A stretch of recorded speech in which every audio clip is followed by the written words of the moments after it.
Morning with Farah.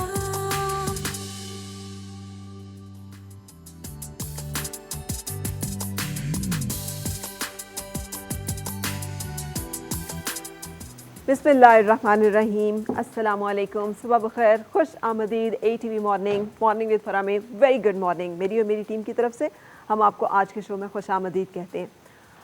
हम समझते हैं कि दुनिया का सबसे बड़ा मसला जो है वो शायद जंग है जो कि हो रही है। जंग इंसानी ज़िंदगी के लिए, अमन व अमा के लिए बहुत बड़ा ख़तरा है, लेकिन सबसे बड़ी जंग जो इस वक्त जिससे इंसानियत लड़ रही है वो है भूख।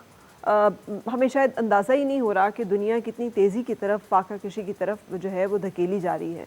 आपको पता है जो एक report, global report of food crisis 2025 की जो रिपोर्ट है उसके मुताबिक 29 करोड़ और 30-35 लाख की जो फिगर है वो कह रहे हैं कि पूरी दुनिया में इतने वो लोग हैं जो शदीद भूख का शिकार हैं। शदीद भूख का मतलब है कि उन्हें एक वक्त के लिए भी पेट भरकर खाना मैसर नहीं हो रहा पूरी दुनिया में। और अगर इसको कंपेयर करें 2023 की जो रिपोर्ट थी तो उसमें ये फिगर 23 करोड़ और कुछ लाख थी, 10 लाख थी शायद। सो अब उसमें देखें कि वक्त गुजरने के साथ साथ भूखे लोगों की तादाद में, फाका कश लोगों की तादाद में, ग़िज़ाई ज़रूरियात पूरी न होने वाले लोगों की तादाद में इजाफ़ा होता जा रहा है। और हम कह रहे हैं दुनिया बड़ी एडवांस हो रही है, बहुत सारी जी तरक्की हो रही है, हमारे पास ऐसी ऐसी मशीन्स और ऐसी ऐसी चीज़ें बनती चली जा रही हैं कि जो सोची नहीं थी इंसान ने आज तक। ऐसे मुहलिक हथियार हैं कि यहाँ पे बैठकर आप बटन दबाएं तो दुश्मन का वहाँ पे ख़ात्मा हो जाएगा। लेकिन ये जो इंसान खामोशी के साथ जो है ख़त्म हो रहे हैं। और भूख सिर्फ अकेली एक मसला नहीं होती, भूख अपने साथ और बहुत सारे मसाइल को लेकर आती है। जब कोई इंसान भूख के हाथों मजबूर होता है, ख़ास तौर पे अपने प्यारों को इस एक तकलीफ़ में या इस एक मुसीबत में मुब्तला देखता है तो वो उसके लिए कुछ भी करने के लिए तैयार होता है। इसके नतीजे में जो जराइम की शरह बढ़ती है, इसके नतीजे में जो डिप्रेशन, मायूसी, बददिली की एक फ़िज़ा जो है वो जन्म लेती है। वो अपनी जगह हमने देखा है कि गज़ा जैसे इलाके में जो कि जंग की वजह से महसूर है वहाँ पे, और वहाँ पे ग़िज़ाई किल्लत जो है किस कदर शदीद है। और इसी तरह दुनिया के मुख्तलिफ़ इलाकों में। और इसकी वजह सिर्फ ये है कि जब इंसान अपने लिए एक मयार तय करे और दूसरे के लिए उसका मयार जो है वो बिल्कुल फ़र्क हो। और हमें अपने लिए तो लगे कि हमें तो ज़िंदगी गुजारने के लिए सब कुछ चाहिए है और जो कुछ मैसर है उससे भी ज़्यादा कुछ होना चाहिए, लेकिन जो दूसरा इंसान है जो हमारी ही तरह जीता जागता, सांस लेता है, एहसासात रखता और ज़रूरियात रखता है, उसके पास जो है अगर कुछ नहीं भी है तो इट्स ओके, उसमें हमें कोई इतनी परेशानी की ज़रूरत नहीं है।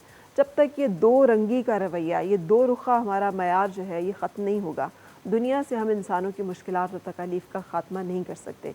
सो ज़रूरी है इस वक्त कि हमारा जो एक कॉमन दुश्मन है हम सबको मिलकर उसके ख़िलाफ़ लड़ना है, ना कि हम बहुत सारी और ऐसी जंगें छेड़ कर बैठ जाएं, बहुत सारे और ऐसे मसले खड़े कर लें कि जिसके नतीजे में और ज़्यादा फूड क्राइसिस पैदा हों, और ज़्यादा लोग जो हैं वो इस तकलीफ़ का शिकार बने। तो इसमें शामिल वो सब लोग होंगे जो इस तरह के जुनून को, इस तरह की जो है एक कैफियत को जन्म देते हैं कि लड़ पड़ें आपस में, तसादुम की सूरत हाल पैदा हो जाए।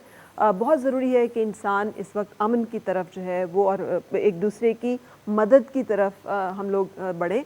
कुछ पता नहीं है कि आज पाकिस्तान में भी ये हालात को बहुत अच्छे नहीं हैं। हम सब समझते हैं कि महंगाई ने, बेरोज़गारी ने और बहुत सारे और ऐसे हालात ने बहुत सारे ऐसे ख़ानदानों को जो इससे पहले एक मुनासिब ज़िंदगी गुजार लेते थे उनको ख़त गुरबत से नीचे धकेल दिया, और इनकी तादाद में रोज़ बरोज़ इजाफ़ा होता जा रहा है। ख़त्म होती हुई मिडिल हमारी जो क्लास है उसके बारे में हम सब वाकिफ़ हैं कि अब हमारे यहाँ दो तबकात जो हैं वो जन्म ले रहे हैं, या बहुत गरीब या बहुत मजबूर लोग, या वो लोग जिनके पास बेलामहदूद वसाइल हैं और वो उनका इस्तेसाल करने की तमाम ताकत और इख्तियार रखते हैं। सो ये जो तकसीम है ये वो तकसीम है कि जो अल्लाह की बनाई भी नहीं है, ये मैन मेड है और ये इसको सपोर्ट किया जाता है, इसीलिए तकसीम पैदा होती है। जितना ज़्यादा हम इस तबकाती तकसीम को ख़त्म करने में अपना अपना रोल और किरदार अदा करेंगे, उतना ही हम इंसानियत की बेहतरी में अपना किरदार अदा करेंगे। और हम ज़्यादा से ज़्यादा ये और कुछ नहीं कर सकते तो कम से कम हम सपोर्ट तो कर सकते हैं एक सही कॉज को, अमन को, जंगी जुनून के ख़ात्मे की तरफ दुनिया को लेके जाने में अपनी एक आवाज़ बुलंद तो कर सकते हैं, या फिर अपने मसाइल को बेहतरीन इस्तेमाल करते हुए बेजा इसराफ़ की चीज़ों से निकाल कर जिन लोगों को ज़रूरत है उनको मदद करने की कोशिश तो कर सकते हैं। कम से कम इतना तो हम कर सकते हैं। सो इसी एक थॉट के साथ रुकते हैं, एक ब्रेक लेते हैं। ब्रेक के बाद आज के प्रोग्राम और आज के मेहमान मिलते हैं उनके साथ। और मिलके गुनगुनाए हैं गुमशुदा जो खुशियाँ।